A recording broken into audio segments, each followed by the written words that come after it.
Joshua Garcia, napailing na lang sa mga desisyon ni Jolia Barreto.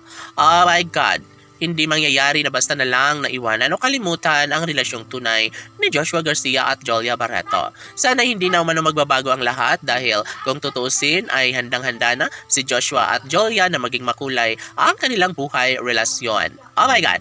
Sana hindi na magbabago kailanman ang kailang pagmamahal na nararamdaman sa isa't isa dahil kung tutusin, mas pabor pa rin kay Joshua Garcia na manatili sa kanyang tabi ang pretty girl na si Jolia Barreto. Ang pag-iibigang tunay ng dalaga at binata ang nagbibigay saya at kaligayahan sa kanilang milyon-milyon ng mga taga-subaybay. Umaasa sila na darating ang tamang pagkakataon na balang araw ay magiging makatotohanan din ang lahat sa kanilang pagmamahal na nararamdaman sa isa't isa. Of course, priority pa rin kay Joshua Garcia ang manatili sa kanyang tabi ang pretty girl na si Jolia Barreto, ang babaeng tunay na pinakaminamahal at pag-asa na magiging kabiyak at makatuluyan at makasama habang buhay. Samantala, mas lalong tumitindi ang pagmamahalan at pagtitinginan ngayon ng dalaga at binata na kahit maraming issue, maraming mga problema ang dumarating sa kanilang pagmamahalan ay priority pa rin kay Joshua Garcia ang nag-iisang Jolia Barreto, ang babaeng tanging pinakaminamahal na gusto na magiging ina ng kanilang mga magiging supling ni Jolia Barreto at Joshua Garcia. Yes, sana hindi na umano magbabago ang lahat, lalo na at pinapatunayan na nilang dalawa sa buong daigdig kung gaano kahalaga nila ang isa't isa. Tanong ng mga netizens, mapapantayan nga kaya ni Joshua Garcia ang pagmamahal ng lalaking naging karelasyon ngayon ni Jolia Barreto?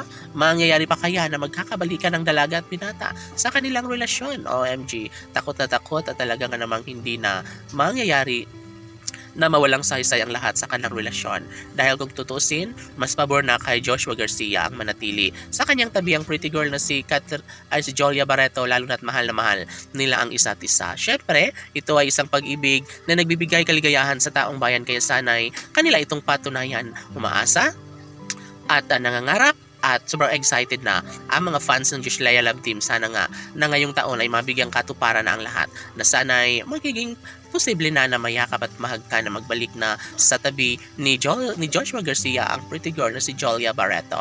Syempre, ilalaan at iaalay lahat ni Joshua ang kanyang pagmamahal para kay Jolia dahil sa totoo lang ayaw na ayaw na ang dalaga at binata na sila ay tuluyang magkahiwalay. Gusto nila na patunayan sa buong daigdig na sadyang meron at meron pa rin pag-ibig na nararamdaman sa mga puso ni Jolia Barreto at Joshua Garcia. Sila umano ang nararapat na magkatuluyan kaya kahit ano pa ang mangyayari, mas gugustuhin ni Joshua at Jolia na may pagpatuloy na magkaroon ng kasagutan ng lahat na sana may kasal na nga sila sa mas lalong madaling panahon dahil sabi nga nila, tunay na nakatadhana si Joshua at Jolia para sa isa't isa. Laban!